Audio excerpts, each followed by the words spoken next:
I took notes. I took notes last week for things that weren't talked about. Yeah. Because you guys asked me to. So one of them is Nick went to an arcade. Mm-hmm. One of them is story about stupid song. I don't want to talk about that anymore.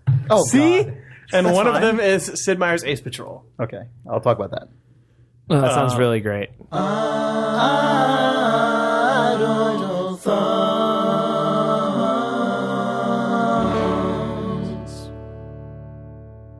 Games, video games, video games, video games, video games, video games, video games, video games, video games, video games, video games, video games, video games, video games, video games, video.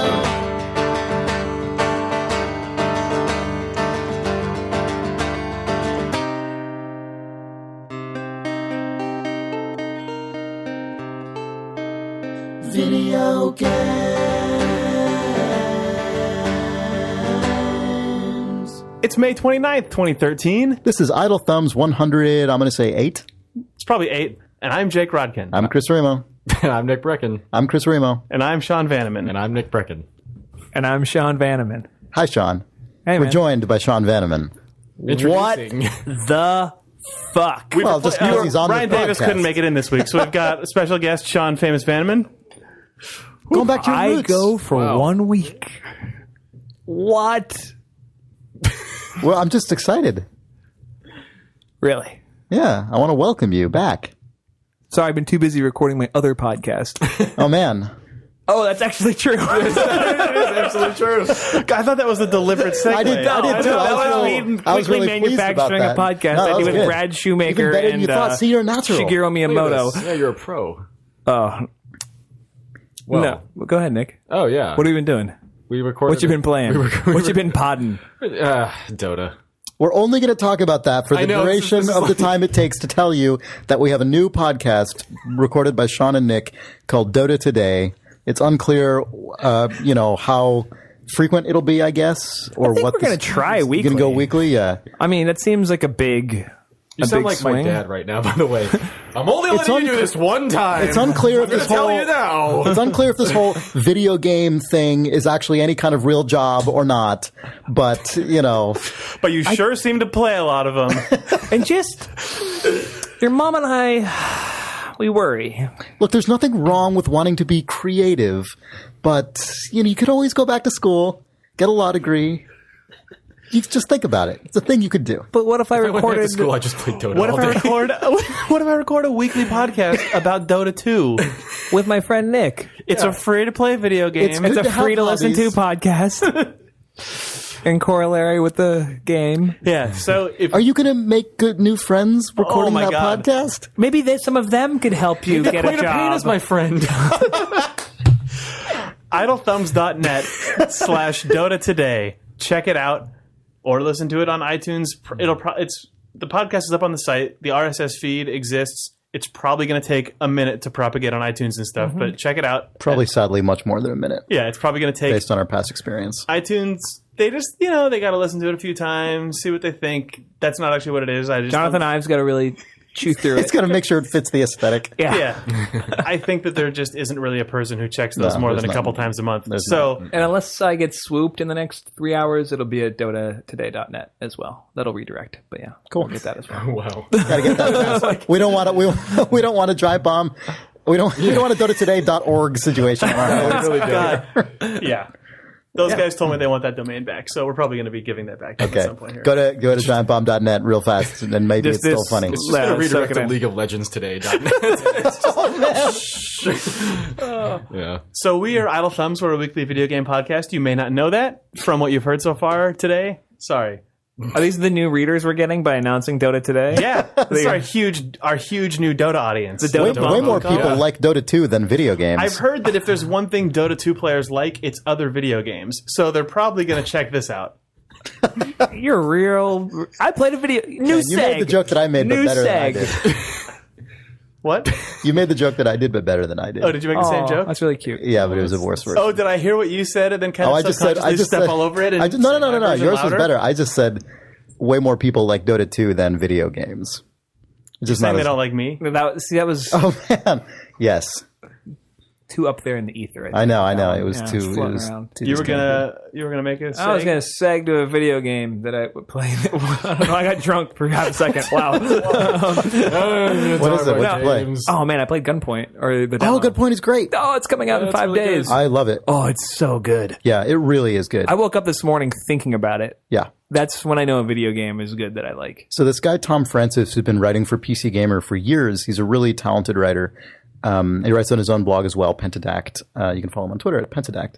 He has been, in his spare time over the last 3 years, developing a game in Game Maker, the first game he's ever made, called Gunpoint. And it's a really, really cool side-scrolling game where you have to infiltrate buildings and steal documents by kind of jumping from wall to wall, breaking through windows, hacking into electrical systems and camera, like closed-circuit television systems and so on, and kind of distracting guards. It's really, really, really, really good. It's incredibly good. Yeah. It also has dialogue trees in it, which I like. Oh, not the version I've played. Oh man, release version dialogue trees. Wow. You go through interactive dialogues in between the missions with whoever's Oh, assigning no, I you. saw some of that. Yeah. That's awesome. Yeah. I mean, I haven't played this in a while. I'm not going to say any like qualitative. I'm not going to levy any criticism, but because I've only played through the free demo, which is available at the site gunpointgame.com, Yes. maybe. Yes. Yes. So you can buy it there. You can also buy it on Steam right now. It comes out in 5 days, and you can pay for it in either of those places.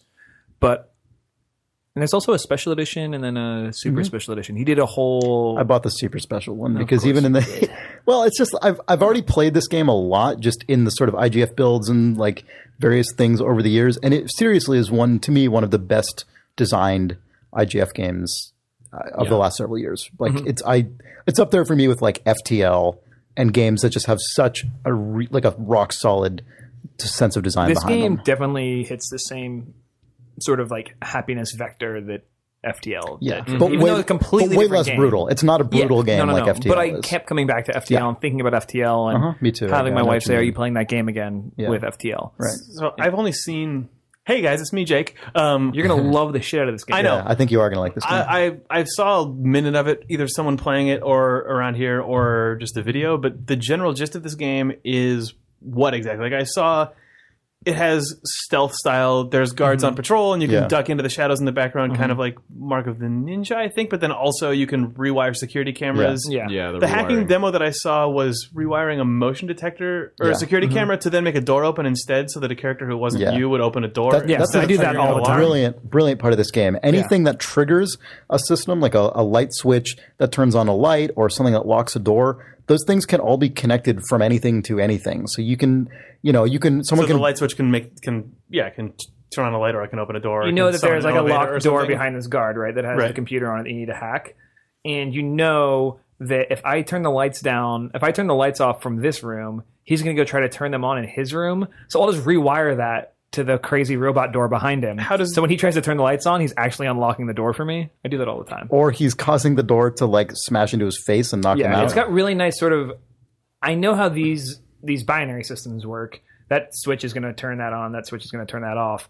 And I have a suspicion that the AI will try to turn the lights back on, or try to come looking for me, or do whatever, and trip this thing, inadvertently allowing me to accomplish my goal. It's got that aspect of it, that binary system meeting an AI system, that is just like. And since all of those so are good. just one thing hooked up to another thing, it's all super simple, but like the total possible number of combinations is super high, but nothing in it is like overly complex. How do you go or into weird. that mode? Sorry, is it like It's just a key you press. So there's not spatial relations where you don't have to get near have the to light be- switch to rewire it, or you have to be close. You have to be what? How do I I forget? think you have to be near a light. No. You can have to be rewire near- anything. You can just flip the. Yeah. It's. oh right, does the game but just have there's- a mode that's like mode, hacking yeah, mode? yeah. Okay. yeah, You but just there, have a but- cursor and you just yeah, but dragging. you're still limited because there are different kind of zones of wire that you have to sort of gain access to by reaching computer terminals and stuff. Am I remembering all this I think you have correctly? to be near a It's switch. been a the more while. I'm thinking about it. God, Yeah, I but played there- it literally Okay. 24 It was like Whatever a it is, year it ago that I apparently last seems played like it. it's very intuitive So, when you're playing it. I'm Yeah, sorry it's- for things I'm saying. Also, that are the wrong. hacking system is one of those things that when you describe it to your friends, there's no way to use English words to make it as simple as it is to It's play true. it. Yeah, it's so. It's When you so, play it, you're like, oh, of course. That's when you how it actually works. do it, it's the easiest. You literally thing you draw could a ever imagine. string. It sounds between very a similar, thing and close a to thing. draw the line from the light switch to the door, and then the That light is switch exactly impacts what the it door. is. Yes, that is what it is. Okay. That's precisely what it is. Cool. But Tom Francis is also a very good writer. He is. So He's the quite a good tone of the writer. game is just like perfect. It's just really, really nice. And it has the thing that's awesome about it is it has this old school point and click adventure quality to it, even though it's a very active kinetic game where you're totally. moving with A and S across the board. But then anytime you like click and hold, a little like power arc builds up, and that's like how he launches himself. He can jump and sort of like sort a of frog golf almost. meter style thing Yeah. almost. Yeah, it's a great mechanic. And you can stick to anything that way, which is really nice. And then there's a funny little story point at the beginning that explains why he has that power. And then, so those two things are the way you interact with, you get around the world, and then you simply just press W, like up or down, W or S, in front of an object to interact with it. But then it has a really nice, the cursor, you cursor things around, so they all have lookouts, which is awesome. Right. Like an adventure game does. And then the cursor also gives you another level of visual information, which is if the cursor is red, wherever the cursor is red on the map means you can be seen where the cursor is. And if it goes back to white, you're like, oh, that would be a safe area if I were over there. And it's this amazing blend of something like Mark of the Ninja and Secret of Monkey Island. Yeah, this sounds like don't it's know like how to the describe PC it. Heritage version of a side scroller. It's really weird, really cool. You're gonna like It's it. really, really smart. I'll play this game. Quite a bit. Yeah, this is not a like direct comparison in any kind of specific mechanical way, but it kind of reminds me of the new Supergiant game Transistor. Not because it plays anything like it at all, but just in how subtly, almost invisibly, it draws from kind of traditional computer game, like various different traditional game genres, and blends them into something that is like pretty straightforward, but really quite novel actually, and not common. You know, even though there's nothing about it that's like feels crazy and next gen in its like complexity. Yeah, it's funny that the first thing that I thought of when I saw this game was, wow, what is it? Just elevator action? Yeah. Because that's it kind of looks like that. Yeah. Right, but obviously it has nothing to do with that. But it's Yeah. still clearly, I don't. That's it's this.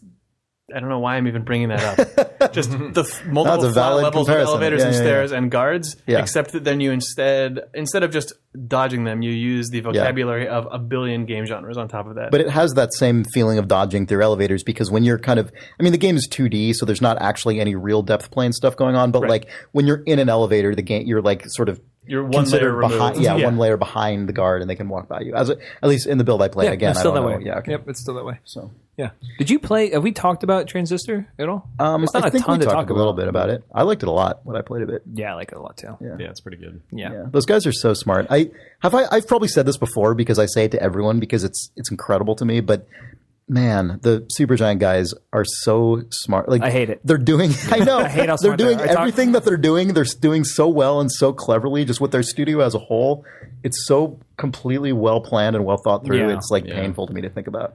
Amir Amir Rao, Amir the producer. Rao, yeah, one of the he kind of I guess runs the studio at this stage. Mm-hmm.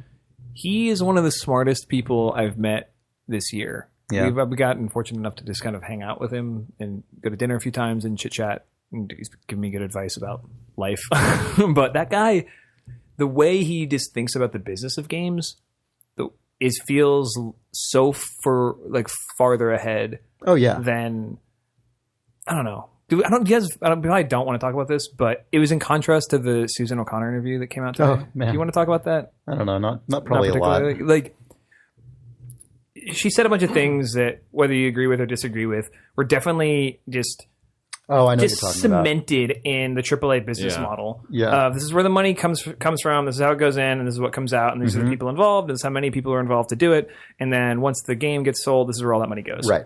Like, so she the didn't say assumption any is of that shit, right, but that's but at the root of it. the implication going on there is like if you can't get something achieved in that specific framework, then you just can't achieve it. Then games are stupid. Yeah, but it's and like, I don't think well, she meant that. Do you guys want to back up for half a second and give a little context? Because let's people who don't know what go the ahead, story go is. ahead. have no Explain idea. what you're talking about. Yeah, the only reason I didn't give context is so we didn't deep dive, but whatever. I mean, here we are. Yeah. So I guess Meier runs Supergiant, which is an independent developer in San Francisco. But this They made Bastion and Transistor, which is their new game that was announced and playable at PAX.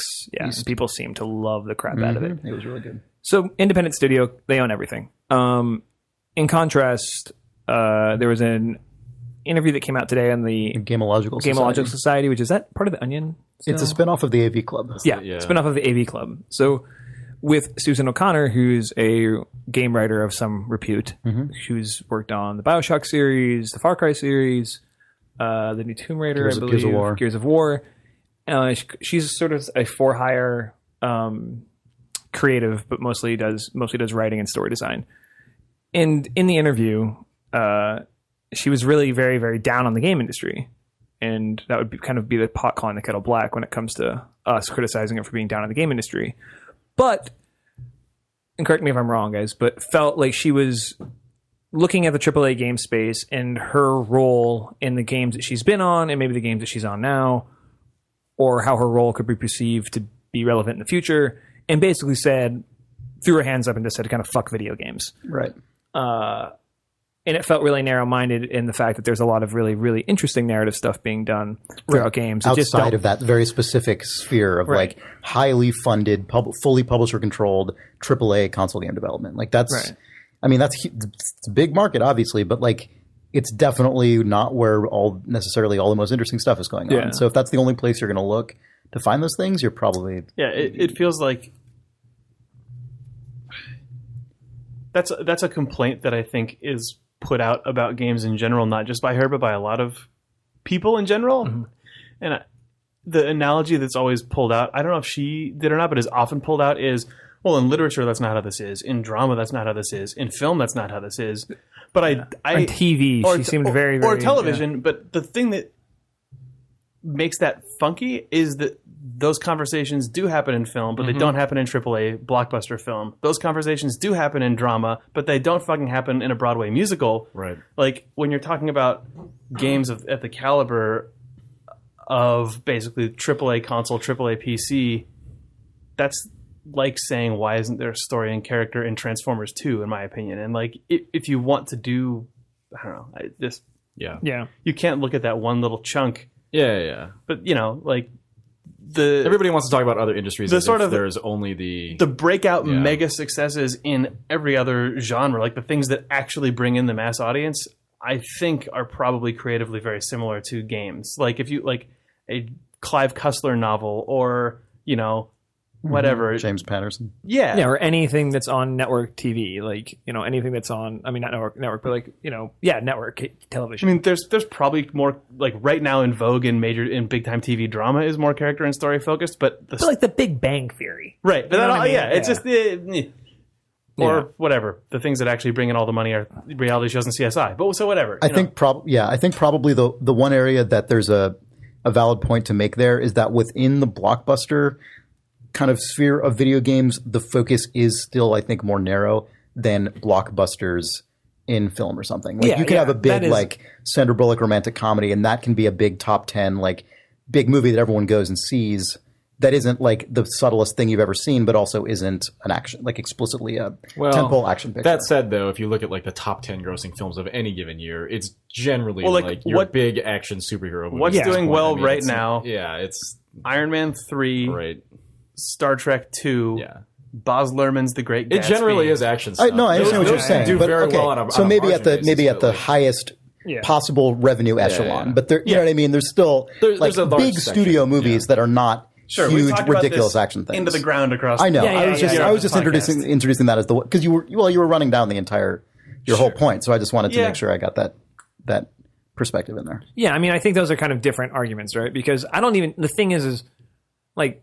Susan didn't even feel like she was acknowledging the long tail of games, which, like, does she know Gunpoint Kid's coming out this week? Like, not that Gunpoint's the paragon of narrative excellence, but it's a very interesting game. I agree with you entirely. You know, like, it feels like... It's the year where we have the narrative award in the IGF is the same year that you're fed up with game stories, makes it a tough, like, you know... Yeah, I mean, I don't know. I mean, I don't need to get too deep into the interview, but it was just funny to see... her make all these really strong arguments about the state of the art. And meanwhile, you know, Greg and Meier and all the guys at Super Bastion. Super Bastion. Super Giant. What are they called? Super, who gives a fuck? No, Super Giant are down the street just making the game they believe in the most. And it's going to hit a really big audience. It's going to sell another couple million units the way Bastion did. And it's going to be their own. It's not going to be an indie darling. It's going to be a legitimate video game, you know? And I think it's a weird time, I think. And I think the people who are doing it right, like to give those guys more credit, is, you know, people who are silently just making great shit and in control of their own destiny. Oh, yeah. Not to say you can't. I mean, look, like, God knows taking a publishing deal is probably something you have to do if you can't afford to do that and whatever. But it is a time where you can pursue publisher, I mean, Yeah, for sure. self-publishing development, whether it's tomorrow or you just sort of work your way to get there. And it's really frustrating to have somebody just be like, basically it just might as well have said Susan O'Connor like takes her ball and goes home is what it felt like to me, which I thought was kind of, maybe that's not the way she meant it, but it's definitely the way it came across. Yeah. Gunpoint's real good though. Yeah. Super good. Fuck Christ. It's good. You know what? Collision, People should really go back and read. If you haven't read Tom's blog, you should just go into the archives of that blog and read it because it's incredible. Like, he's detailed the development of that game since the beginning. It's fascinating. Like, you were talking about the jump mechanic and just seeing like the very early prototype of that game and just a man in like, you know, just a box just using that leap. Yeah. And that's what that game was. And just, you know, he's posted such detailed stuff. It's really interesting. People should go and read Also, that stuff. actually, Tom Francis was on our GDC 2012 episode, which was That's called GDC 12 with Blasts. Chris and Steve did like a 10-minute interview with him about Gunpoint, I think. So that's nestled in with a bunch of other gems. So you should check that out too. Yeah. Did you watch any of his like YouTube diaries? Oh, I don't know A few of if them, any those. yeah. Some of them when he's at his wit's end and you can tell he's just been working all weekend. Oh, I know. Yeah. God, Yeah. he worked so hard on this game. You can it's tell. it really comes through. You can really tell. It's infuriating. It's really just he just hammered away at it. Yeah. It's really inspiring if you're somebody who likes to make something. Yeah, in Game Maker. Download Game Maker, play around with it. It's cool. Yeah, next time. Game Maker presents Spelunky and Gunpoint at this point. Two really Hotline solid Miami, I games. think. And Hotline Miami. Oh my god! Oh, this is what I want to talk about Gunpoint. Also, just to reiterate a thing I said earlier, Good try. Tom Francis had never made a game before. Anyway, say what you're going to say. Yeah. Isn't that crazy? yeah, it's real crazy. It just does something that I really like, which is, and I was talking about in regards to Monaco. When you get seen in Gunpoint, you die. Like almost instantly. Right. And I love that. I don't know. Maybe it has the Hotline Miami aspect of it where it's just sort of like, oh yeah, that's what happens. Right. If I'm a guy in a trench coat breaking into this place to hack this computer and a guard sees me, he has a gun, I'm not going to live. Well, especially because if you, in a stealth game, you need to either support the scene and not die really well, or just don't support it. Right. You Or know, it like, becomes because otherwise sex. it gets very frustrating because you feel like you are supposed to be able to somehow correct if the game doesn't just end, but there's not any real way for you to do so. So then it's just terrible. It's almost a suspension of disbelief thing for me, where it's like I don't want to believe that these guards are so dumb. They just go like, "Oh, it must have been some other guy." I don't know. Maybe it's my buddy. I don't know. In regards to Monaco, people who played more of it did tell us that you getting seen, once you get more familiar with how it works, that is a very deliberate part of the game. And Right. No. And I didn't mean to bring Monaco into the conversation. I know. Yeah. It I just remember levying that. It implies a criticism. very different narrative to me, though. There's obviously, I mean, in Monaco, it turns into a madcap. Yeah. It goes comedy. it goes to the most comedic that like the Soderbergh Ocean's 11 movies get, whereas Gunpoint, you being seen and just getting shot, is like the hardest 70s spy moment ever. It also Just- makes total sense, one guy as opposed to a team. Yeah. You know, you imagine a team would like pull some wacky Like pulling collaborative shit to mustaches get out off of and stuff, Monaco yeah. would be just dark if one guy got seen, then all the guards just went and circled, just everyone just killed immediately. Whoa! But yeah, the one guy that's true. you want that Yeah. murdered. Yeah. Which is cool. Yeah. It also does something really sophisticated that the moment you die, like, and it has that sort of like come right back to life the way Hotline Miami does. That's what made me think of it when you said Hotline Miami. It's presents you like 5 autosaves. Did it have that in the builds you played? Where it said, come back from 2 seconds ago, 7 seconds saw ago, his diary. 12 seconds ago, I think beginning that was of the in there, level. and I can't remember.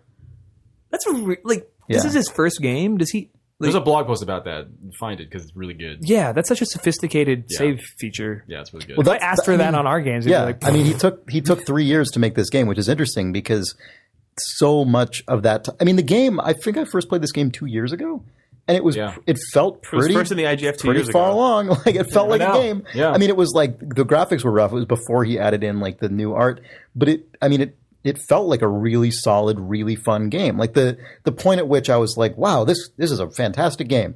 That was the 2 year ago IGF build. So I mean, since then, I guess all he's been doing is basically just adding content and improving the game. You know, like the soul of the game has been there for years now, which is that's amazing. It's really smart.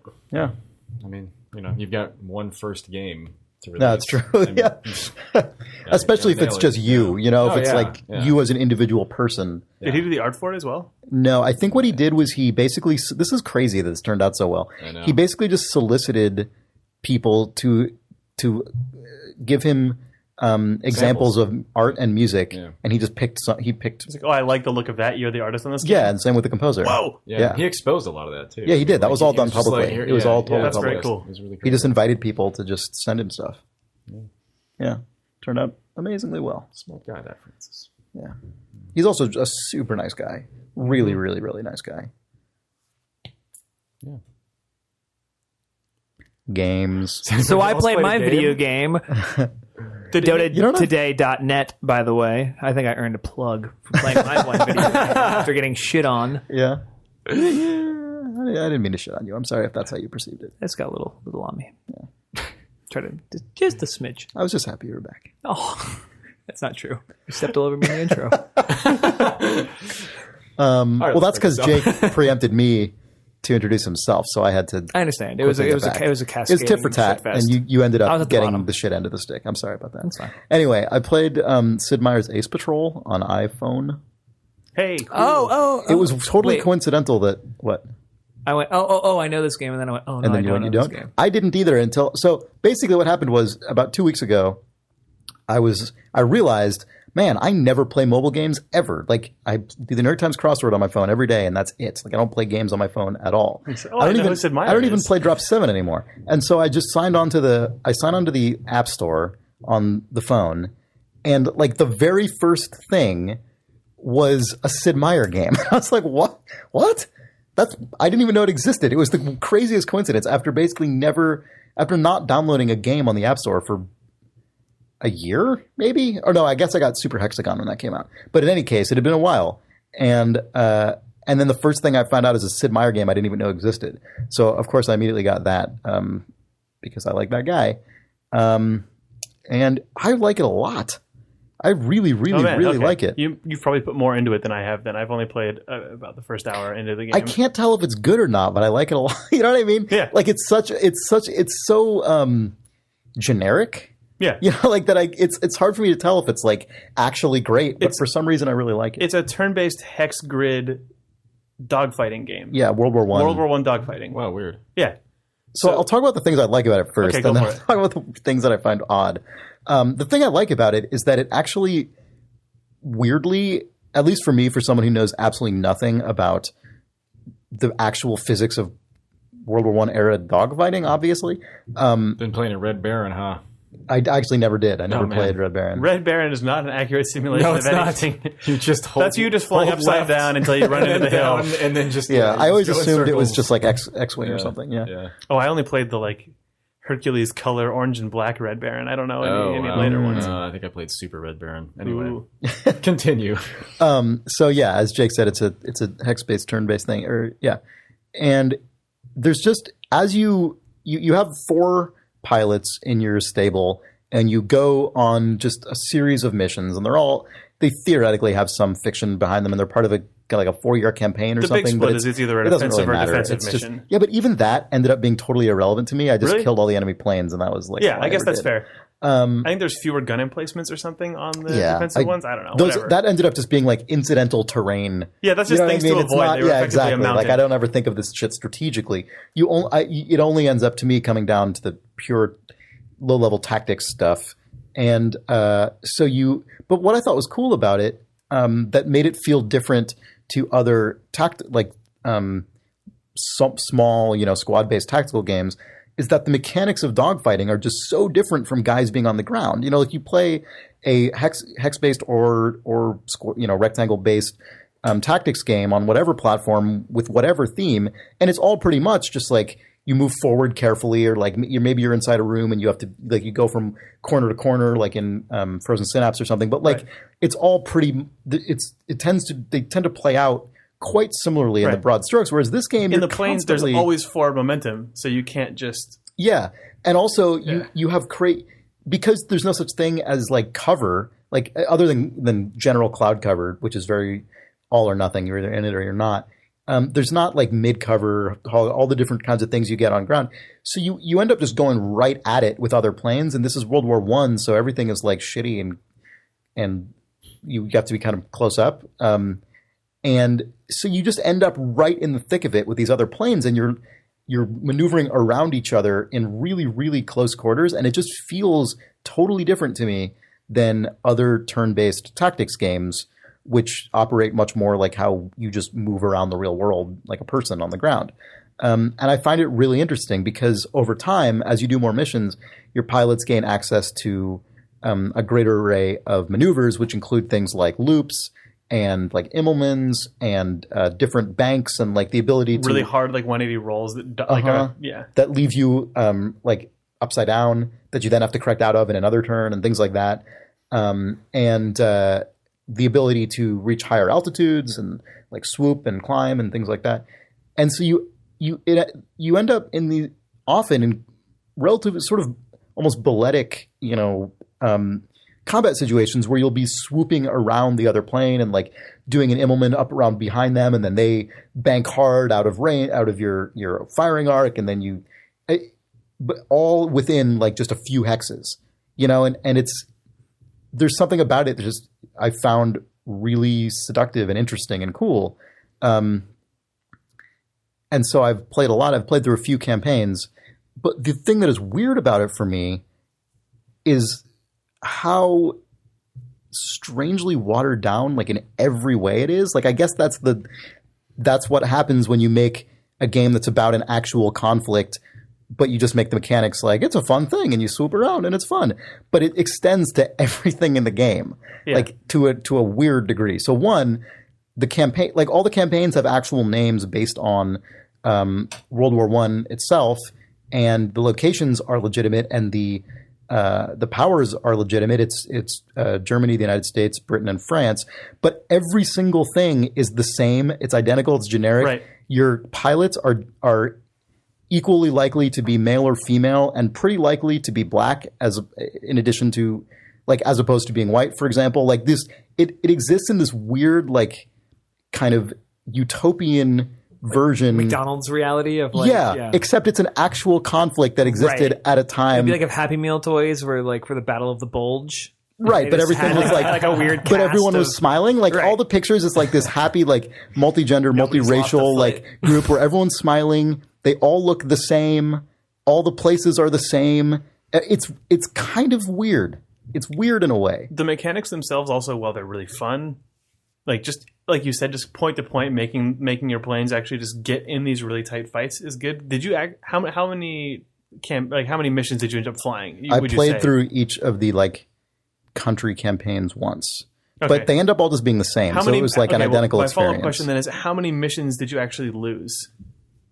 Oh, very, very few. Right. Yeah. That was like I've only played maybe an hour or two of this thing, which is more than you would think for what I'm about to say. But I just, in a game like this, I want to be pushed more than I was. I agree with you. I wanted the feeling of I'm scraping by my last like 4 pixels of health by the end of this thing, but it was basically all or nothing. At least a mode where you could difficulty mode. I once I think lost a fighter, but it might be because I accidentally grounded them through the UI. But like I almost always came back and got the bonus of greater than 50% health amongst my crew, and it's like I've just wrecked like 5 guys and a Zeppelin. Right. And they just, I think I don't know how the difficulty curve works really, because the game all just blended together for me in sameness, but like I feel like in later missions in the overall campaign, I ended up losing planes more often, but like it still doesn't end up hampering you very much. Right. There's also a thing where you could just pay 99 cents to not suffer any ill effects from that, which I didn't do because it's already so easy. Yeah, I was going to ask, is so much of this based on the fact that it's not free to play, is it? Or is it weird? It's kind of is. It's the least obnoxious version of it, where you download it and you can play X amount for free and then you pay like 99 cents to unlock an individual campaign, or like $3 to unlock all of them. So I just did that, though, right? and it was fine. That part was totally fine. You but want people to buy future campaigns, so you make them completable. You know, that's kind of say that again. You want people to buy future campaigns so you make them completable. right. You know what I mean? So I feel like that's the thing that always irks me, because I know now that you've spoken about it, I'm like, oh yeah, I looked into this game and almost bought it, but then I didn't. And I think when I see that cost structure, I instantly just say to myself, okay, this is ultimately not going to be a fulfilling experience for me. I didn't even know what the cost structure was when I went in and looked. I hadn't thought about it that way, but you're right. Ace Patrol obviously wants you to complete it because it wants you to continue to pay for it, versus a game that you buy up front, which is going to challenge you at every single turn to advance through it. Right. But like, yeah, that's true. That's sad. Yeah. I mean, I would contrast. I mean, here's the thing, right? So like, The Walking Dead's episodic and supposed to be easy, so you beat it, but it's not about that. The point of Walking Dead is to get through it, though. Right. I know. Whereas the point of Ace Patrol is to fight a war, which you may or may not win. It's a strategy game. Yeah. That you're used to having a difficulty curve. I don't know. Or at least the ability to have one, right? Yeah. But it made me think all the sort of kind of the blandness I was talking about, and the kind of weird like just vanilla kind of social equality, the sort of just meaningless. Yeah, no, that was a good point. But you said about the money. I hadn't thought about it at all. Sorry, I'm still thinking about it, and I'm sad. Keep going. Sorry, Chris. It made me think about why that is, and like it made me wonder whether it was something that was specific to the iPhone market, or like the mobile market generally, and just like, oh, people don't want a thing that is a war for real. They want a happy thing. Or is it just something inherent to video games, or not inherent, but like much more slanted that way in video games, because this is basically the 5-year-old's version of World War I. But if you wanted to do the adults' version of World War I, kind of every part of the game would need to rise to the occasion. And that's, 1, it's hard. 2, it's probably depressing. 3... You just made a noise like a hungry puppy. I don't know if that's true. Yeah? I think it's an iOS thing. I think it is too. So what's the version of this aesthetic. that's like... I mean, I haven't played the game, so I don't really know. But I mean, there are hardcore, right. games. So you mean like PC. a Paradox game or something? Yeah, I mean, right. those exist. But I mean, that's what, sure. But that's why I corrected and said not inherent to games, but like much more slanted in that favor. Like even you, someone who is pretty into history and like pretty willing to dive into a hardcore thing. Like we were just talking the other day about Paradox games, and you were saying how still those are so hard for you to get into. Whereas anyone can watch the History Channel and watch the actual real footage of World War II or something, and even if they're not a crazy history buff, it's like, oh, interesting. I wonder if there's a version of that. My question I was going to ask you is, did you play? I mean, you don't feel that way about Civilization 5. No, but Civilization 5 is not really very much to do with actual real history. It's right, but you don't feel version. like, but do you feel the same way about Civ 5 the way you do about Ace Patrol? No, but I also think there's a difference between saying this is like a weird broad strokes version of history and saying this is World War I, like it starts this year, it ends this year, it takes place in these locations. Like Civ, you start as Abraham Lincoln in -3000 and found Washington in Asia. Yeah, I mean it is awesome, but I'm just saying like it is criticism. No, it's absolutely not a criticism at all. I'm just saying its goal is like so weird. Civilization is such a weird thing. Did you play Civ Rev though? Yeah, I did. I mean, it's the same thing. Doesn't it feel like it's the same? Like it feels like it just Civ goes Rev, through though, that Play-Doh like yeah. and it comes out. No, it does. It does. But that's the Play-Doh version of already Civilization, which is already a pretty like liberal. It already makes pretty liberal usage. Right, but couldn't you? I feel like you could backtrack. The thing is, it sounds.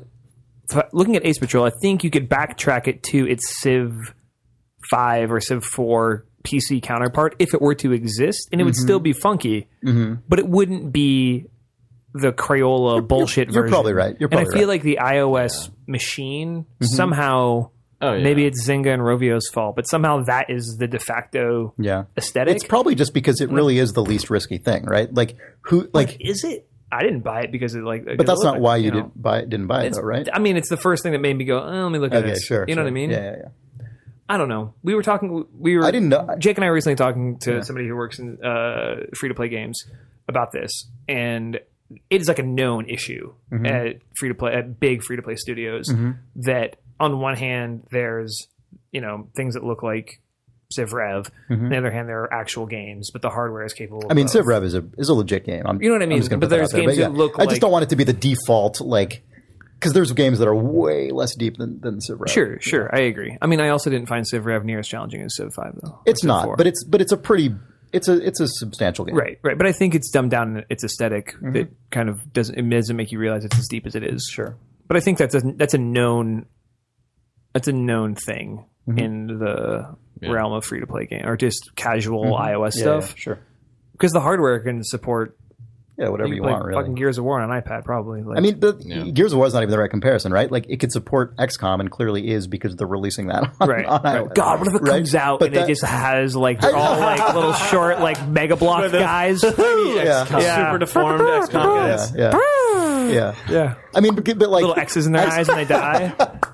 Yeah, that's like that. No, they instead of shooting lasers, they shoot the plunger stick arrow thing. Yeah, right. Yeah, but neither. I mean, a thing that Civ Rev has in common with XCOM is that it also was not developed specifically for iOS. Like those were both kind of console games, or like in XCOM's case, console/PC games that were then. It's like, oh, we could probably also sell this on iOS and like would be fine. But I don't even Civ Rev, which is the more dumbed down version. I don't think Take-Two would have invested that much money making a thing just for iOS. No, but it feels like it had a pretty hearty reinterpretation for iOS versus what it was on XBLA.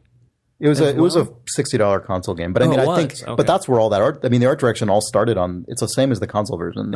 It's just not the PC version, right? Like this Civ 4 and Civ 5 are like the mainline PC variants, and then Civ Rev was the kind of softer console version, which also came out on iOS. But I'll be curious to see how XCOM does. I also wonder what they're going to charge for that. I have no idea. Because that was a full-priced PC. The only quote game. for it was like, "We see this as." The word was not premium, but that's just my word of the month. But it was basically like, we see this as a premium game and it will command a premium price. Was the quote from 2K. God, it was something like that, though, where it was just... sees this as premium game. Which on iOS seems like it has to mean $15 or less, because people are just going to go apeshit if it's any more than that. No, I know, but, like, it seems like $15 is the most you could ever ask for something on an international phone. Yeah. Well, the Square games all command a premium price. Where you're just like, I want to play Final Fantasy 3, like $16.99, because that's what the cart would cost if you were going to go buy it, for 3DS or whatever. No, what do you think? No. What do you feel? Give us the goods, Chris. I feel like, Sean, you command a premium price in my heart. That's not true. Well, $16.99. Sean goes pretty cheap these days. What's the marketplace look like here? I mean, it's the dumbed down version of you. Oh yeah, good. So, I'm 3 feet tall and I'm wearing suspenders. Yeah, you can barely dunk on Obama. Please, we're going there. Please. Did anyone else? I really believe that, by the way. The point of that second tweet. No, it's really important. No. We go. It's important that I articulate something. And I said this to Nick, and it's not. I tried to write this into a tweet like for 20 minutes, and then I just said, "Fuck it," I left the office. Glad I killed 20 minutes of your productivity. Dan will send you a bill. Yeah. What I think is when you're voting for a president. Should I put this in context? No, just keep talking. The context will. When you're voting for a president, right? You're not saying. And let's say when you say you, we mean Sean Vanneman.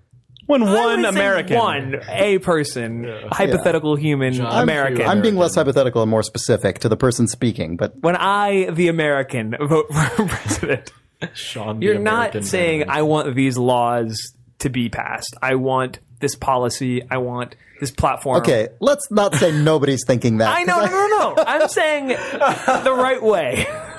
Okay.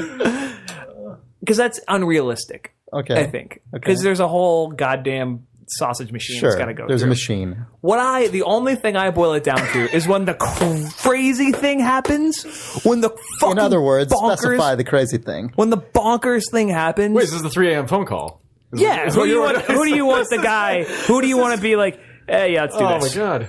I think that's really it. It is. But you've got to be more specific about the event that is. Well, in the terms of the tweet, it was like accidentally doing some cocaine.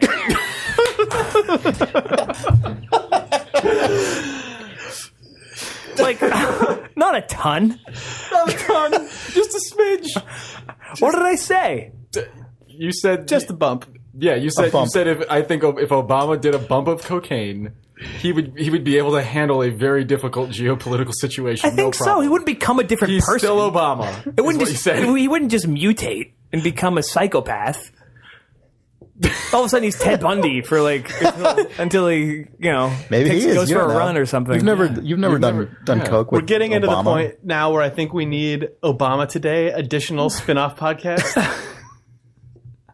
I understand that the foundation of the argument is humor, but you understand where I'm coming from. Yes, Yeah.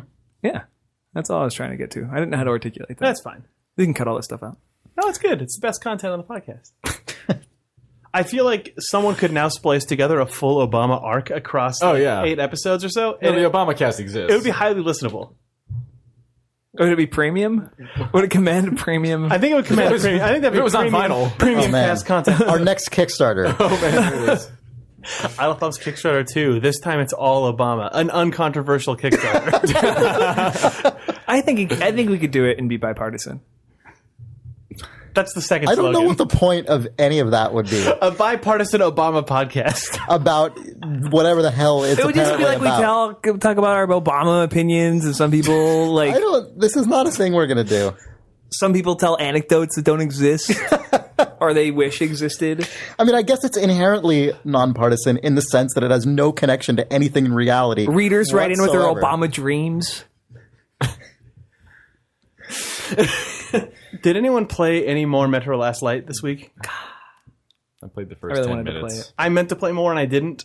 Did You anyone? are down on this game. No. Don't start a thing. No, I played. Was 10 he minutes. sighing about it? Well, okay, I played 10 minutes and I hadn't done anything yet, and so I went meh, and turned it off. the first 10 now I'm minutes, down on it. You like that, Sean? the first 10 minutes is tough. It's a really super heavily directed. Man, I didn't it's so much exposition, and I was just Yeah, like, I was bummed out by that too. Kirk, I think, made a good observation when we were hanging out with him the other day, which was true. basically just like it suffers It's a from sequel sequel thing. syndrome, where it's just like they built up all of their bullshit lore in the first game, and now they've just got to deal They with it, have to and just- it's just, yeah. and it's just the worst because the first game, as I recall, started off pretty cold. Like you're in these environments, and it was super immersive and it was super atmospheric. You're just in the middle of everything, and I loved that. I'm so beyond just walking from like mocap to dude to mocap to Right. dude and watching like I was- oh cool, another animation. Like I don't know, maybe I was it's because curious like 'cause I've seen I games wanted be to see made what at was this point, past but like that. I just don't care. and I haven't done it yet. But the thing that I actually wanted to talk about for a second was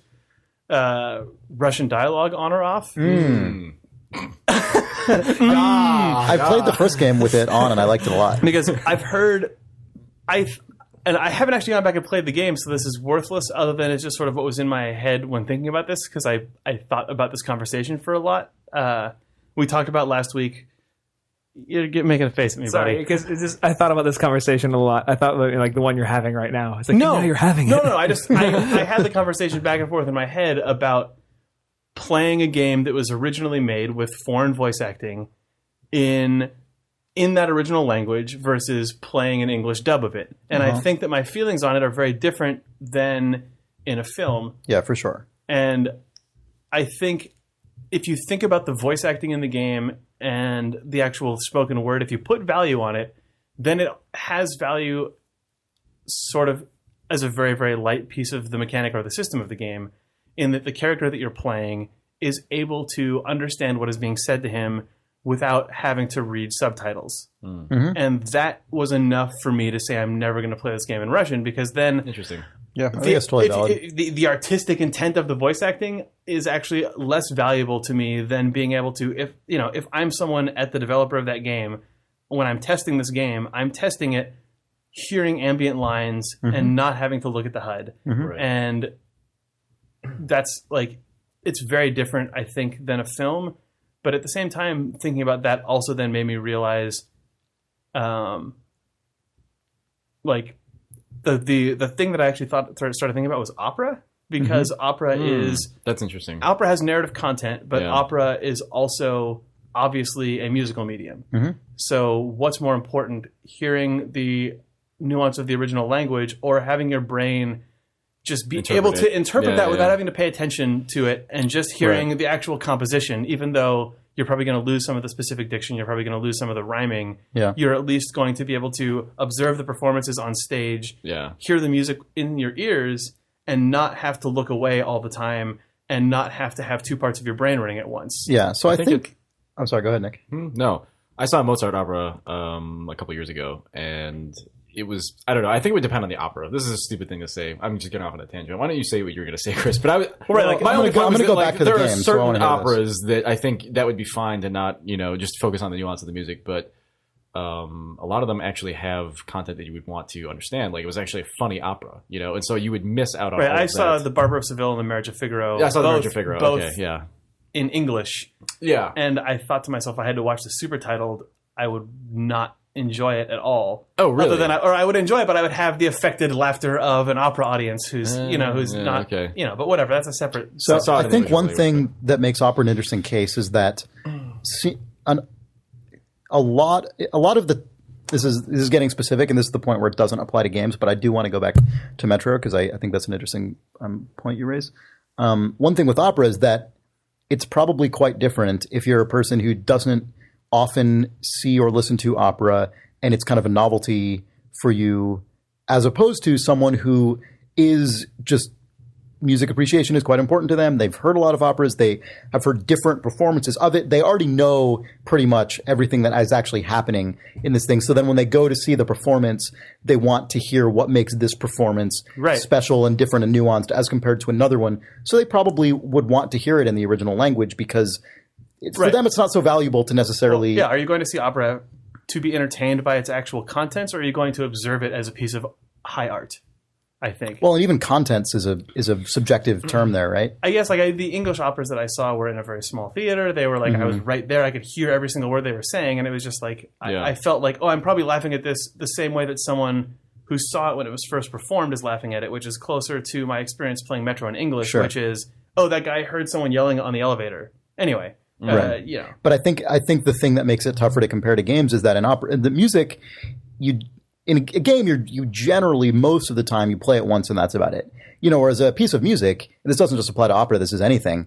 If you like a piece of music, you're probably going to end up listening to it a bunch of times. So you have time to kind of absorb some of the pure... Yeah, but you could Right. see it in the language you have and by the album of the original. You're also No, I know. You're also coming at opera, I guess, from a slightly different direction than I was from my analogy, which is when those things were first written versus how Yeah, right. they're enjoyed now. Whereas I think when an opera was first commissioned, it was Yeah, surely sure. closer to the way like a Broadway show works right now. Sure. Where it comes out, a fuckload of people go see it and are entertained by its contents, and it happens to also be made by people who are doing things that are intellectually very stimulating and have stood the test of time for that reason. No, But- totally. But there are also albums that I have that I love that are in English that I don't know half the words to because they're just unintelligible to me. Right. You know what I mean? And that doesn't mean Yeah, I'm that's- emotionally unable to connect to them or relate to them and that's the thing I wanted to raise. It's an issue of intent, though, right?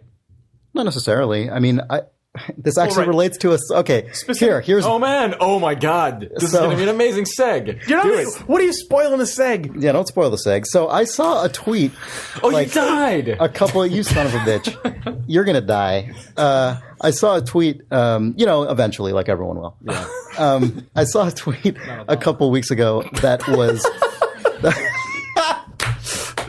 Oh God! you've really come around on Obama. You've gone from just thinking you were just hotter than Obama in every way to Well, that now Sean was you implying think- that he also is not going to die. So let's. Right. Plus one. Yeah. So anyway, you're a brilliant seg. You saw a tweet. this is not going to be brilliant or interesting or funny, but let's try it anyway and see. So Three I boxes to not check. This is pretty Let's crazy. go. So I saw a tweet a couple weeks ago, and it was retweeted by someone, on my timeline. So I don't even remember who made it in the first place. And the content of the tweet was how to make a list without referencing the '90s band The Spin Doctors. And then it said 1 period, and then just a blank line. 2 period, and then just a blank line. And then Princes Kneel Before You. And I was like, what the fuck does that mean? I don't know what any of this means. And I'm like, all right, so there's a band called The Spin Doctors, and they presumably have a song with the line "Princes kneel before you" in it. And I'm like, what the hell is this? And I was like thinking about what kind of song would include the line "Princes kneel before you." And I was thinking of some kind of crazy like hipster prog shit, like Louis XIV, like a band like that does like crazy concept albums, but they're like a kind of Brooklynish, like sort of pseudo glam weird hipster thing.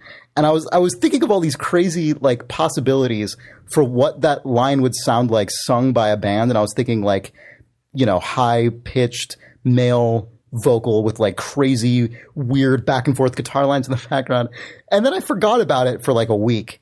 And then I was like, man, interesting, huh?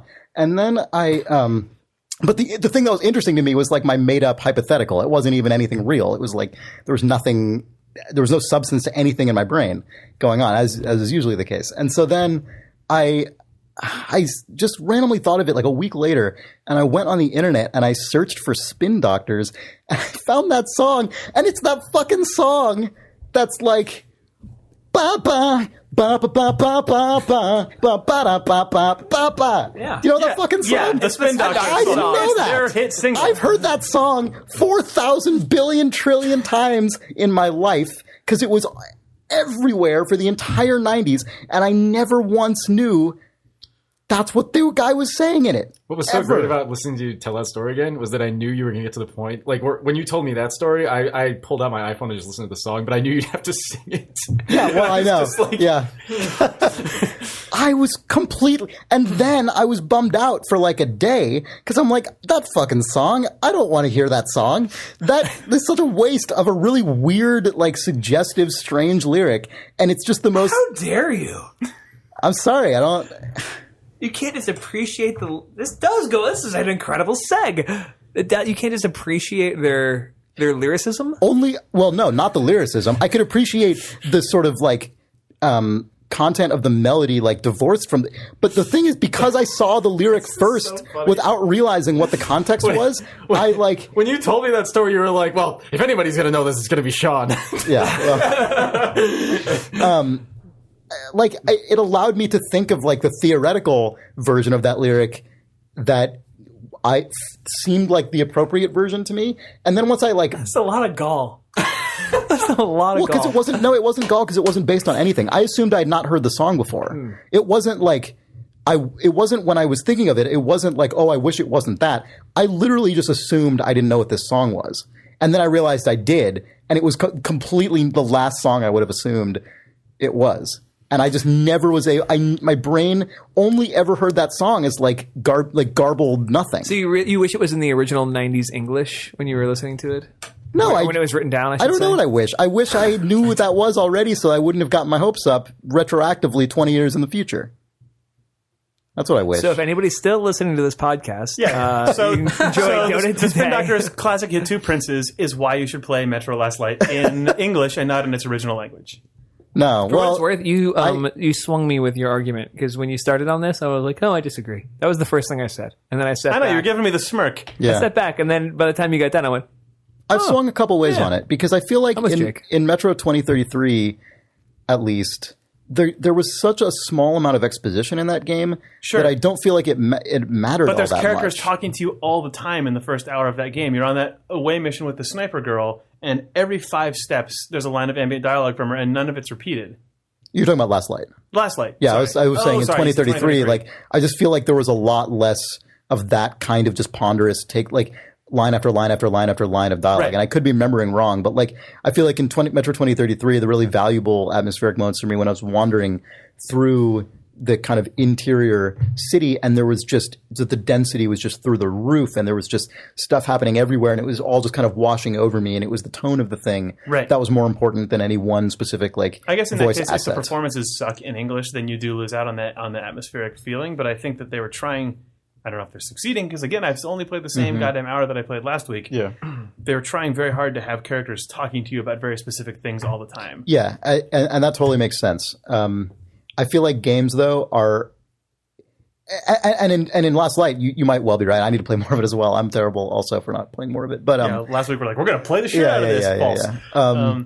But I do think that games, generally speaking, have a strong potential to to rely a lot more on the broader atmospheric elements that rely less on like paragraphs of exposition and lots of specific.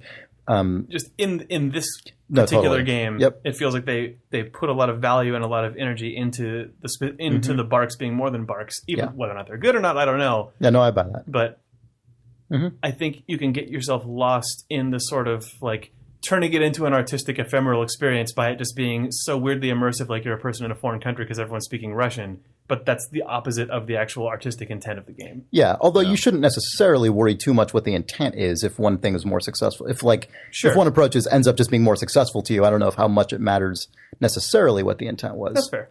I mean, if the intent is successful, then that's great, but it isn't necessarily always, especially when it comes to deterministic required narrative content in games.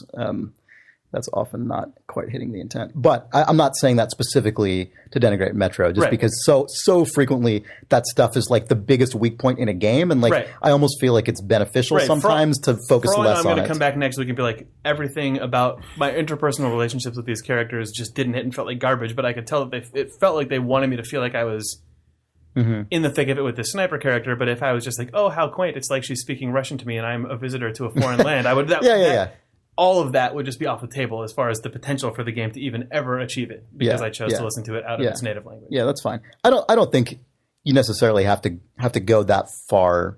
Even I understand what you mean about the difference between games and films being that you are supposedly embodying the player character as opposed to just watching other characters do things.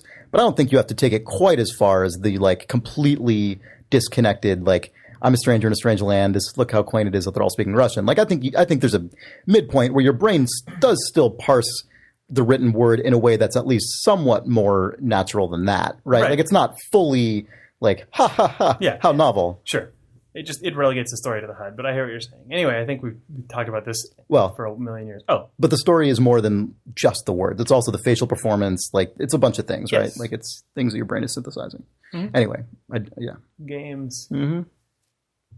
Now like Third Eye Blind? Third Eye, I remember buying Third Eye Blind's first album when I was in junior high. Okay. Mm-hmm. Just think of other 90s bands you could drag through the mud, Chris. I did know the lyrics Eagle Eye to those Cherry? songs. What do you think about them? Silverchair? Pretty good. Oh, yeah. Frogstomp. Goldfinger? Also good. I remember reading the booklet in Third Eye Blind's album and it had lyrics in it. And albums didn't always have lyrics in the liner, so I remember appreciating that. That was before there was like they had that one difficult million song that was hard. That was before you could find incorrect lyrical translations on every website. Right? Yeah. Do you guys want? Sorry, I didn't know that Spin Doctors song. It's all right, man. It's all right. Just felt like you were denigrating them a little bit. I just built up a weird expectation that it's fine.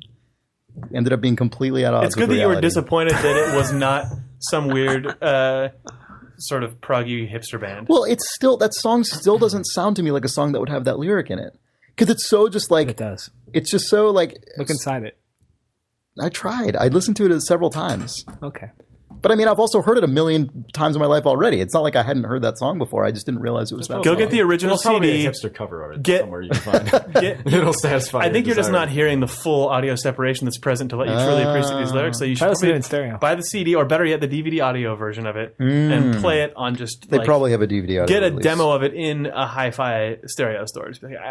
I don't know what system I'm going to buy, but I really feel like this is. I need the Spin Doctors Two Princes. If you have that on 7-inch. Yeah, that's probably the way to go. Then you'll know. You want to do some reader mail from you, the readers? Do we? Yeah, let's do I it. used to play that game, Spin Doctor. That was good. What game is that? Oh, it's a Max Shareware game. Yeah, I never really played that. I enjoyed that. Spin Doctor came in the same sort of bundled era as Spectre Challenger. Oh my god, yes, I had that on the same disc. Yeah, that's like sort of the Performa era, like the 680, 30, 40 Performa times. Actually, what I would do is I would play those games with my friend while we listened to the radio and call in requests. So we probably requested that stupid song while we were playing I'm playing Spin Doctor. Yeah. If only the radio would also play Spin Doctor. Right. Anyway, go ahead and read your mail. It's not my mail. It's our mail. Oh. It's not any of our mail. It's mail from you, the readers. Derek Traver writes, character Derek. customization and narrative. Hey, Thumbs. We recently had a conversation come up on the Unity forums. Do you think allowing character customization of the player character limits the potential depth of a game's narrative? I'm of the mind that it's pretty much just aesthetic, and any story can easily be reduced to pronouns. If it weren't for box art, you wouldn't even know Gordon had a goatee or dope optics. What are your thoughts? Would choosing Nathan Drake's hairstyle and eye color negatively impact the narrative? Whoa, Sean's making Sean, a face. I know. I knew Sean was going to be the... This question was What's just funny venom and is bait. I was like, Whoa. no, I think you could totally write a really, really compelling story where you customize your character at the beginning. Yeah. No problem. But then But then it was the like, next sentence, he's I like know, yeah, downshifted into this being like, but it's all bullshit, right? It's two separate things, right? Yeah. You can tell a compelling story where the character is who their aesthetics are customizable by the player, but you can't then say therefore specificity in story is bullshit. Right. Yeah. Yeah, they are two totally different They're completely routes. different. But yeah, like there's a specific. There's once you make that choice, right? That they can customize whatever. Maybe you cap it at a certain thing. It is just hairstyle. There's just clothing. Whatever. It still means that certain things come off the table. Right? Totally, absolutely. So you just have to be okay with that. Yeah. Just the moment you start making choices about character aesthetics, you're writing the story, whether you like it or not. So the person who's writing the story for you in the game or writing the other half of the story that you're going to experience just has to keep that in mind, you know? Yeah. It either has to avoid all of those things, or you know that Exactly. it's just going to be skirting on ridiculousness. I mean, Yeah. you know, Right. I mean, the less specificity you have that you can be confident in, that your character embodies, then the less specificity the character experience that you're telling can have. Like, I think one thing that is common in games that offer like really broad character customization, Like Mass Effect. is that the experiences have to be so broad that there's really not like Shepard as a character in Mass Effect is pretty empty in terms of like any actual real motivations. I mean, like you can give your own little motivation and like the His choose core three motivations are just in sort the of options ideals, or though. hers. Like, I mean, it's super broad. Yeah, it feels which is very, not like, impressionistic. inherently Yeah. terrible for a game like that, but it's definitely Never works for me in those games because the interstellar interpersonal conflicts that I'm experiencing are presented to me as hyper specific, and I'm like, I could be anybody. My face right now looks like I got punched to death. Oh my god! Like- YouTube videos of Yeah. bad shepherds are like some of so my, it the just funniest feels things. it totally Those what the collapses shit to me. videos. Yeah. Oh god, they're so good. Whereas a game that just says that understands that you're starting off from that really broad standpoint and just makes it a broad story. Yeah. I like it always that's that matching, right? And I had the same thing in like the Fable games and stuff where it's like I can be anything and do any like whatever. I can look like a devil, I can look like an angel, but I'm supposed to care about this person with a very specific name and their When you're very supposed to specific believe they plight. care about you. Yeah, it just feels like give me the broad stuff and then have everything else be sort of like emblematic of a specific narrative or something like that. I don't know. Yeah, I mean, sorry, go ahead, Jake. Oh, I was just going to take offense at the Half-Life example. Why? What about it? I think it's true that what Gordon does most of the time doesn't have any bearing on his character, but I do think it's true you don't know that he has a glasses or a goatee until he's on the box. But the opening 10 minutes of Half-Life are as effective as they are because of the fact that you're building specific context of being a specific person. Half-Life Opposing Force actually feels different in your motivations than Half-Life 1 because of the fact that Half-Life 1 starts with a bunch of guys in lab coats walking by saying, oh, another, rough day today or whatever. Like, hey, Gordon, how's it going? And you putting on the suit, you thinking you're a cool scientist, then you realizing that you're actually like the shittiest scientist on the totem pole, and then you crawling your way out literally.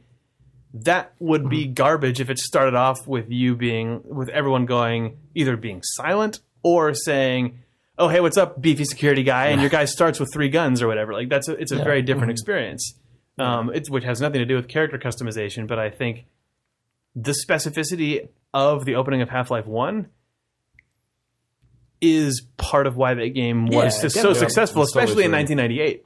I think that's the thing that it did differently than a lot of other games. Just because the picture of Gordon on the box isn't inside the context of the game doesn't mean it wasn't a designed The element. characters all treat you like you look like the guy on the box. Yeah. God, did you ever see the original Gordon? No. Yeah, with the crazy hair. Oh my god. Yeah. Oh, it's out of control. It's bizarre. Yeah, it's really What weird. is the original Gordon? He Looks like a dwarf from like heavy metal or something. Yeah, he looks like Weird. he's straight out of heavy metal, basically. Yeah, he's just Okay. got like long flowing mane. They and said they just, ended up- like an insane face. So he looks like a character from He looks like something out of from Quake. Portal 2 graffiti. yeah. Right. Didn't Valve say that they only ended up ever drawing Gordon because of Half-Life? Or because of multiplayer? Oh, because they made that game where he was in it? Because of the multiplayer Yeah, stuff? probably. That sounds Yeah, I like a think thing they would that's say. probably the case, But, yeah. I don't know. I think the answer is yes and no to this guy's mail. Yeah. I'm glad that games Does he allow link for the both. Unity forums where they talk about that? I'd be interested to read that. Because you're creating a Unity account tonight.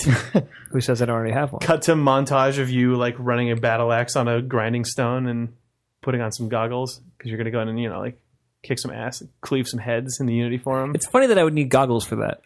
Goggles just, okay, if you're going to go to war on the internet, I think you need a replica Gimli battle axe and some welding goggles. So wait, do I wear the goggles while I'm grinding the axe? Both. You have a mask that you have a big welding mask that you take off, and then you put on some really nice prop replica goggles from some sci-fi movie where someone wears goggles. Maybe I didn't know this. That's how that Yeah, works. we'll have to make some purchases before I'm able to do You anything. put on like 3 or 4 too many belts. Amazon Prime. Yeah, I have Prime. I can do it in 2 days. Yeah. I don't know if I can get a grinding stone on Amazon. I can get anything on Amazon. Yeah, Amazon sellers. just get All a right. Dremel on a tiny axe. Brian Temporal says, Jake Rodkin demanded this and Microsoft listened. Oh yeah. Dear Thumbs, you will most likely have seen this Kotaku article and already formulated your opinions. The article TV is achievements. Kotaku, Microsoft thinking about giving you achievements for watching TV. However, do you remember that gamify Jake my life. actually predicted this? I don't have the episode number to give you, but it was in one of the early original podcasts that Jake discussed how great it would be if he could receive achievements for watching films. You have watched Iron Man 10 times was the particular achievement he coveted. Congratulations, Jake. Your video game dream is now everyone's reality. I don't remember the episode, but I think it was around episode 3 or 4. It was when we went to the unveiling of... Oh, maybe it wasn't quite that early, but it was very early. It was when the new Xbox experience came out, because that was when the Netflix channel first showed up on the Xbox. And we said, what? There's downloadable things on the Xbox that don't have achievements. Yeah. It seems like there should be. And then that echo, it seems like there should be. It seems like there should be. It seems like there should be. Managed Your to... mouth, Allard's ears. Yeah, exactly. Yeah. Nice one, Jake. I bet Thanks. that Microsoft wasn't planning on doing that, and then they're like, what's this that we found in this old file cabinet? And it's Jay Allard's notebook, and in there it said Xbox achievements for Netflix, ? And they're like, some guy looked at that, looked down, looked up, looked to see that no one was around, saw Jay Allard's name on it, took a photo of that page and shredded the notebook immediately. Right. And now here we are. And under that note, it said Baboo, and there was a drawing of the wizard. Yeah, there's a tiny puffin flying across the page. That's probably not true. Yeah. Nick, you said you had an email you wanted to read to me? I don't know if I can find it. Dear Chris. No. You didn't flag Pretty it? toothless, It's not flagged? toothless thread there. It is. Yeah. Oh, it's this one. Chris, you are so Man, I'm cool. God, I You may have don't skipped have over it, though. my Xbox Gold. Oh, I saw it. Did you? It doesn't exist Yeah. anymore. I stopped paying for it. Should But if we I do it? did and I Yeah, I cared don't about my understand. achievements, Probably. there's only Alright. certain movies I wouldn't Alright, I'm gonna read it. watch. What's Like I'd be like, oh, I'm what's just gonna get all the Kurosawa. I hope that this is stereo broken, because this is just going to be unlistenable. So this mail, Anyway, this is weird. I've never read a reader mail on Idle You know what I Thumbs. Yes. This is from Jude Jackson. He says, "Hey Thumbs." The subject line is JRPGs. I want to probe into Chris's thoughts on linear narrative games. You've said before that you've recently come to terms with the idea of games eschewing systemic gameplay in service of strictly linear stories, and you held up Double Fine as a great example of a studio that's come to terms with simply authoring all of its content. Now, I recently played Costume Quest and Middle Manager of Justice, and my eyebrows danced a quizzical dance because they're JRPGs. Personally, I'm fine with that. They're fun, quirky stories wrapped inside a time-killing apparatus. But last I checked, Chris hates JRPGs. What's the difference between these garbage, stupid JRPGs Chris hates and the fun little narrative-driven romps that Chris likes so much? Personally, I can think of a few reasons, but I want to put him on the spot. All the raddest to Jude. say "Hey Jude" when you read I it. know! That's what I was thinking all the time. Thanks, Jude, for the question. Hey there. Hello. Hello, Jude. I don't know. I feel like that...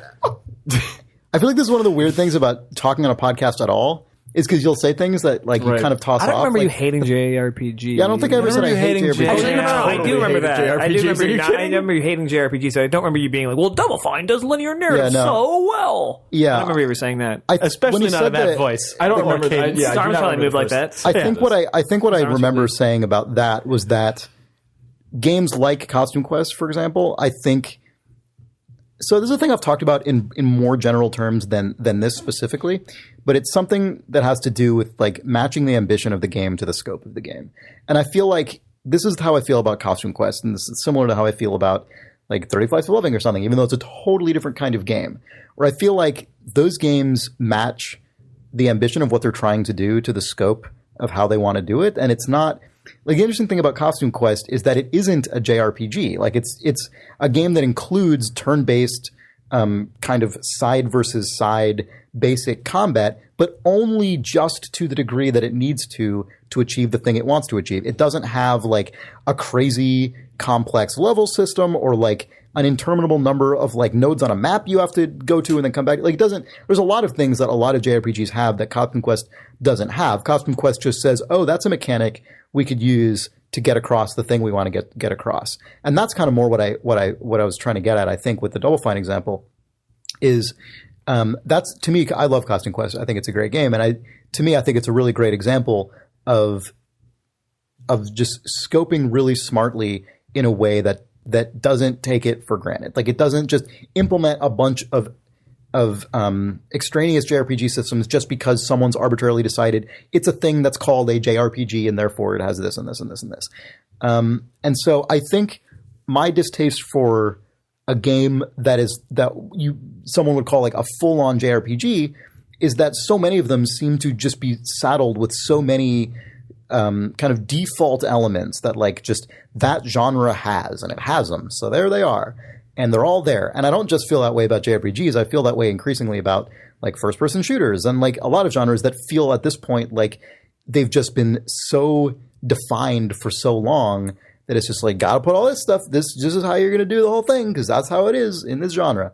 And that in general is just something that I strongly take issue with. And so I feel like I would rather have a game that gives up a lot of the more systemic stuff if in doing so, it's boiling down what it's trying to achieve to something specific and meaningful in that context. Like, I think it's okay to have a game, I mean, obviously, since I worked on it, like, I think it's okay to have a game like 30 Flights of Loving where, as a player, you have very little meaningful systemic impact on what's going on, but what the game is trying to do is not, in my opinion, like, hampered by that or bogged down by having too much of another thing. Like, I think scoping, not just from a pure like production standpoint, like just number of assets, but also just from a completely abstract design standpoint is really important. And I think genres that get too stagnant and get too defined, kind of just a lot of the really valuable part of that kind of design scoping just goes right out the window before anyone's even had a chance to talk about it. Like maybe it's like, oh, then JRPG, our battle system works this way rather than this way. But are you still just going down the list and checking all the boxes of everything that has to be in a JRPG, even if you're not realizing you're doing that just because you're starting from so many assumptions? And that happens in a lot of genres now. And it's just, I just have less and less patience for that as a general rule because it seems so like just, I've done it all a million times. Like I've played most genres. I've played a bunch of games in pretty much every major genre at this point. Like I've played a lot of them. I've probably played dozens and dozens and dozens, probably hundreds of hours of all the different major genres. And it's like, I don't know how much more I need of like the obvious execution of all of them anymore, ever. I think that you win the Idle Thumbs honorary Andy Rooney Award for this week. I know. That was an impressive piece of work. That was really good. You want to disagree with any of that? No. Are you fucking kidding Much me? like Andy Rooney, I find nothing to disagree with in that statement. Yeah. So that about does it for this week's Idle Thumbs. Go ahead and plug Dota Today. That's what I was just thinking. Do it. You should listen to Dota Today at dotatoday.net. You were just thinking of this and you had the I was just thinking, I'm really excited to idlethumbs.net/Dota Today. That's the one that you probably want. On your fucking telephone. Video games. That's idlethumbs.net/Dota Today. Also, if you enjoy Idle Thumbs, please rate us on iTunes because we appreciate the shit out of it. Thanks, guys. Video games. follow us on Tumblr, follow us on Twitter. Stop it. Just stop. Jake was doing a good thing, and then you did a bad thing. Chris sucks. I'm surprised. Miley Cyrus is like a beautiful woman. Got some just banging camps. What? What? I don't know. What? That's, That's definitely going into the podcast. no, it's not. Most certainly. Are we hanging out tonight? Is this... Oh yeah, you guys. Nick's on that side because he needs to bump his chair into that. I need to bump. Hey Nick, what you gotta do? Can I tell you what you gotta do? I need to bump it. Cyrus got those Sweet bumpin' caps. Caps. I need to bump it. What am I doing? He wants to. I bump like it though. You know what, Nick? I like the fact that you have this energy. I like that you're determined. I like your focus. I think you're bumping. I like your bumping. I appreciate bump it. your vim. Well, I appreciate his vigor. Oh, Son of a bitch. Yoo-hoo. what about his moxie? I don't know. I'm not What? His Mox is kind of... Moxie and Vim go hand in hand. He's a little iffy on the Moxie I don't know front, about I that. think. My personal opinion there. But when it comes to bumping,